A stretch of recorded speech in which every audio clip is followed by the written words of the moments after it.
প্ৰথমে মই আমাৰ সংবাদ মাধ্যমক ধন্যবাদ জনাইছোঁ, কৃতজ্ঞতা জনাইছোঁ। আমাৰ পূৰ্বপুৰুষৰ সেই সময়ৰ বৰকুঢ়িয়া গাঁৱত প্ৰয়াত মহামান্য তাৰানাথ গোস্বামীদেৱে আহি 1924 খ্ৰীষ্টাব্দত ইয়াত শ্ৰী শ্ৰী মহাবিষ্ণু যজ্ঞ প্ৰথম আৰম্ভ কৰিছিল আৰু সেয়া গৈ 2024 খ্ৰীষ্টাব্দত 100 বছৰত ভৰি দিছিল আৰু আমাৰ বৰকুঢ়িয়া ৰাইজে এই অঞ্চলৰ সহযোগত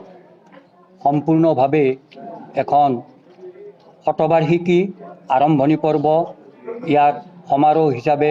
পালন কৰিছিল আৰু 2025 খ্ৰীষ্টাব্দত 101 বছৰত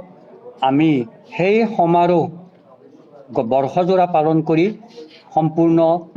শতবাৰ্ষিকী সামৰণি সমাৰোহ উদযাপন কৰিছোঁ। ইয়াত বৰকুঢ়িয়া ৰাইজৰ লগতে এই বৃহৎ নলবাৰী অঞ্চলৰ লগতে গুৱাহাটীৰ বিভিন্ন ঠাইৰ মানুহে ইয়াত সহযোগ কৰিছে আৰু তাৰ ফলত আমি আজি 3 এপ্ৰিলৰ পৰা 7 এপ্ৰিললৈ আমি সম্পূৰ্ণভাৱে শতবাৰ্ষিকী উদযাপন কৰিবলৈ সমৰ্থ হ'বলৈ আমি সাজু হৈছোঁ। ইয়াৰ লগতে আমি এখন শতবাৰ্ষিকীক লৈ এখন স্মৃতিগ্ৰন্থ আমি প্ৰকাশৰ দিহা কৰিছোঁ। ইয়াত আমি যিমান পাৰি আমি ইয়াত স্মৃতি গ্ৰন্থখনত অতীত ঐতিহ্যক ইয়াত ৰক্ষা কৰিবলৈ ইয়াক আমি লিপিবদ্ধ কৰিবলৈ আমি চেষ্টা কৰিছোঁ আৰু এই স্মৃতিগ্ৰন্থৰ নাম হ'ব গংগাশ্ৰী আৰু এই গংগাশ্ৰীখন অশোকাষ্টমীৰ দিনা উদ্বোধন কৰাৰ কাৰণে উন্মোচন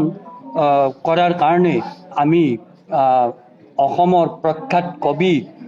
সমীৰ তাঁতী যিজনে 2024 খ্ৰীষ্টাব্দত একাডেমি বঁটা তেওঁ লাভ কৰিছিল আৰু তেওঁ আমাক আহিম বুলি কথা দিছে। গতিকে তেখেতৰ দ্বাৰা আমি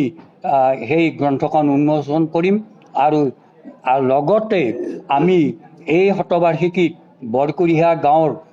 বহু কেইজন ব্যক্তিয়ে প্ৰায় 12খনৰ ওচৰা-ওচৰি গ্ৰন্থ ইয়াত লিখিত গ্ৰন্থ আমি উন্মোচন কৰাৰ কথা আমি পণ লৈছোঁ আৰু সেই পণ আমি ভাবিছোঁ যে আমাৰ বৰকুঢ়িয়া গাঁৱে সফল কৰিব আৰু সুন্দৰভাৱে স্মৃতিগ্ৰন্থখনো ওলাব। মই এই ক্ষেত্ৰত বৰকুঢ়িয়াবাসীৰ সহযোগ আৰু যুৱ সম্প্ৰদায়ৰ আমি সহযোগ, সহায় আৰু তেওঁলোকৰ শ্ৰম আমি কামনা কৰিছোঁ।